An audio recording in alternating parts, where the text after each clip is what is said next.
আসসালামু আলাইকুম। দুর্নীতি দমন কমিশনের উপসহকারী পরিচালক এবং কি কোর্ট পরিদর্শক এই পদের পরীক্ষার তারিখ প্রকাশ করা হয়েছে। আপনাদের পরীক্ষাটা এবং কি পরীক্ষার কেন্দ্র এখানে দিয়ে দেওয়া হয়েছে। কত রোল নাম্বার থেকে কত রোল নাম্বার কোন কলেজে পরীক্ষা হবে সবকিছু আজকের নোটিশের মাধ্যমে আপনাদেরকে দেখানো হবে। আর আপনাদের পরীক্ষাটা যেহেতু প্রিলি আকার এমসিকিউ আকার হবে, সেই ক্ষেত্রে এই এমসিকিউ পরীক্ষায় টিকতে হলে আপনাকে কি করতে হবে? আমি একটা চূড়ান্ত সাজেশন দেখাবো যেটা পড়লে 100% ইনশাআল্লাহ আপনারা ভালো করতে পারবেন। তো এখানে আপনাদের পরীক্ষাটা হবে ৩-১-২০২৬ শনিবার সকাল ১০টা হতে ১১টা পর্যন্ত। আপনাদের ১ ঘন্টা পরীক্ষা অনুষ্ঠিত হবে। টোটালি আপনাদের এখানে দেখতে পারছেন ৩৬টি কেন্দ্রে আপনাদের পরীক্ষাটা হবে। তো এখানে বিশেষ কিছু নির্দেশনা, প্রার্থীকে পরীক্ষা শুরুর কমপক্ষে ৩০ মিনিট পূর্বে আসন গ্রহণ করতে হবে। নির্ধারিত সময়ের পর চাকরির প্রার্থীর পরীক্ষা কেন্দ্রে প্রবেশ করতে পারবে না। তো এখানে আপনার একেকটা কলেজে ৪,০০০, ৫,০০০, ২,০০০, ১৫০০, ১১০০, ১৬০০ এরকম করে কিন্তু আপনাদের পরীক্ষার্থী পরীক্ষা দিবে। সেক্ষেত্রে বুঝতে পারছেন এখানে টোটালি আপনার অন্তত ১,০০,০০০ আপনার পরীক্ষার্থী এখানে পরীক্ষা দেবে। সেক্ষেত্রে আপনার মেধাকে এগিয়ে নিতে অবশ্যই আপনাকে ভালো করে প্রিপারেশন নিতে হবে। এই ২ পদের জন্য আমাদের এই চূড়ান্ত সাজেশন। এটা আপনার শুধু আলাদা করে আমরা এই পদগুলোর জন্য করছি। এখানে থাকবে আপনার ব্যাখ্যাসহ প্রত্যেকটা প্রশ্নের সঠিক সমাধান। যেটা এত সহজভাবে করা, আপনারা সবাই কিন্তু ইনশাআল্লাহ এখানে ভালো করতে পারবেন এই সাজেশনটি পড়লে।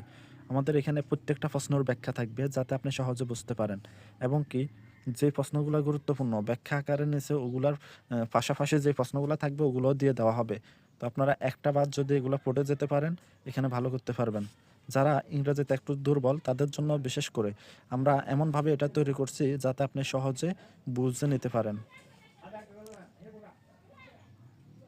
তারপর অঙ্কগুলো খুব সহজভাবেই কিন্তু আমরা এখানে দিয়ে দিছি। আর এখানে সিঙ্গুলার এবং কি প্লুরাল যেগুলো ইম্পর্টেন্ট ওগুলো আমরা এখানে দিয়ে দিছি।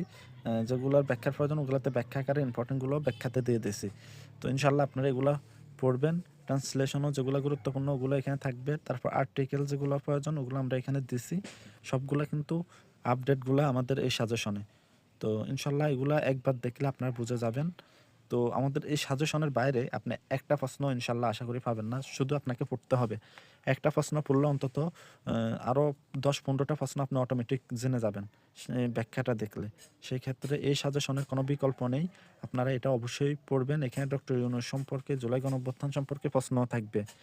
মানে রিসেন্ট যে প্রশ্নগুলো এগুলো সবগুলো আমাদের এই সাজেশনে থাকবে। এটা যদি একবার পড়ে যেতে পারেন আপনার পরীক্ষা হবে সবার থেকে সহজ। আপনার জন্য পরীক্ষা হয়ে যাবে সহজ। আপনার কাজ হলো শুধু আমাদের এই সাজেশনটি মনোযোগ সহকারে ভালো করে পড়া। এখানে এত সুন্দরভাবে দেওয়া যেগুলাতে ব্যাখ্যার প্রয়োজন ওগুলাতে ব্যাখ্যা দেওয়া আছে। আর যেগুলার ব্যাখ্যার প্রয়োজন নাই আমরা ওগুলাতে ব্যাখ্যা দিয়ে নিই। তো আপনারা অবশ্যই ভালো করে পড়বেন। আল্লাহ ভরসা ইনশাআল্লাহ ভালো একটা রেজাল্ট করতে পারবেন এগুলা পড়লে। তো এখানে প্রশ্ন কিন্তু বেশি না, ব্যাখ্যার কারণে মনে হচ্ছে বেশি। এখানে টোটালি আমরা ১১০০ প্রশ্ন দিচ্ছি যেগুলো আপনারা চাইলে পড়ে ফেলতে পারবেন ইনশাআল্লাহ অল্প কয়েকদিনে। তো আপনারা যারা চূড়ান্ত সাজেশনটি নিতে চাচ্ছেন আমাদের দেওয়া নাম্বারে হোয়াটসঅ্যাপের মাধ্যমে নিয়ে যাবেন। তো সবাই ভালো থাকবেন, সুস্থ থাকবেন।